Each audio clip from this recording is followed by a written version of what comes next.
解放军官方微信公众号国防部发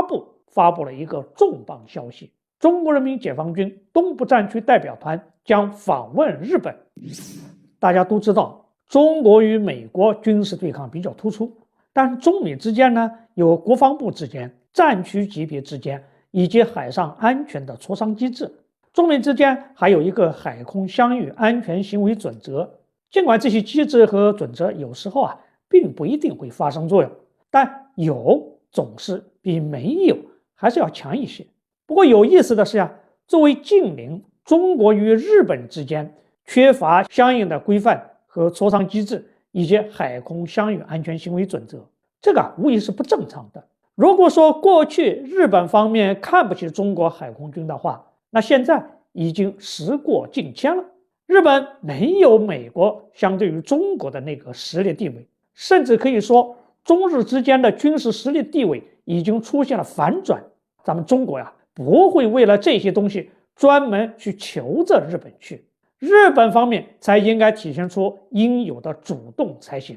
不过现在这种情况呢，已经开始有了些许转变。在1月13号13时06分，解放军官方微信公众号国防部发布了一个重磅消息：中国人民解放军东部战区代表团将访问日本。国防部发布说，经双方商定，中国人民解放军东部战区代表团将于1月中旬访问日本。根据国防部发布提供的信息，这一次东部战区代表团访问日本的主要行程有2项：一是会见日本防卫省自卫队联合参谋部领导，二是参访有关军事单位。此访的意义呢也有2个：一是有助于增进双方理解互信，二是促进中日防务交流。目前东部战区司令员是林向阳上将，政委是刘青松海军上将。因为这一次去访问要与日本防卫省和联合参谋部的高级官员会谈，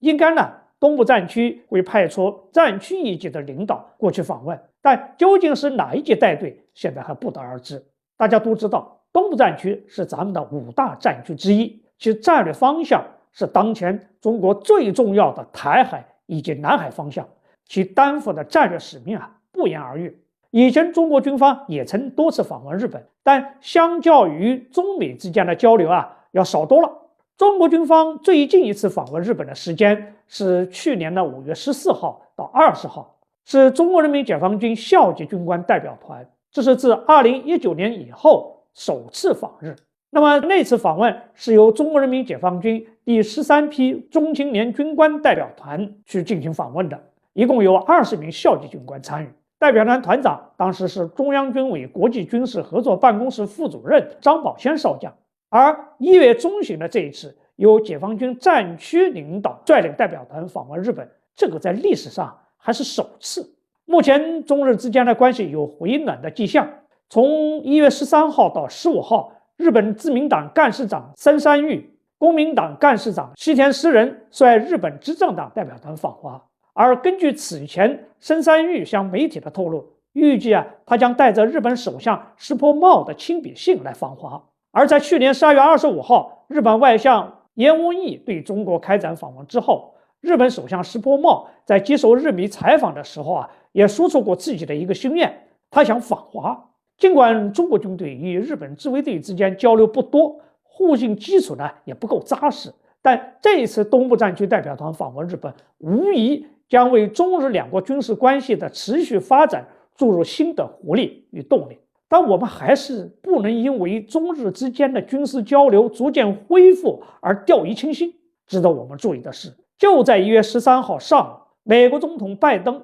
日本首相石破茂、菲律宾总统小马克思举行视频会议之后，三国发表的联合声明当中还提到，通过以国际法为基础的规则，建立更紧密协调应对区域海上挑战的方法。而日本外务省在一份声明当中说，三国领导人反对单方面以武力改变现状的企图，显然这是他们一贯的做法，这就是冲着中国而来的。2025年是中国人民抗日战争暨世界反法西斯战争胜利80周年，台湾光复80周年，日本再次面临历史质问，道义之问。东部战区代表团访问日本，交流当然要进行，但更重要的是要向日方表明，他们是肩负着中华民族的历史使命去访问日本的。好，这个话题就聊到这儿，欢迎大家继续关注王宇飞评论，下一期再见。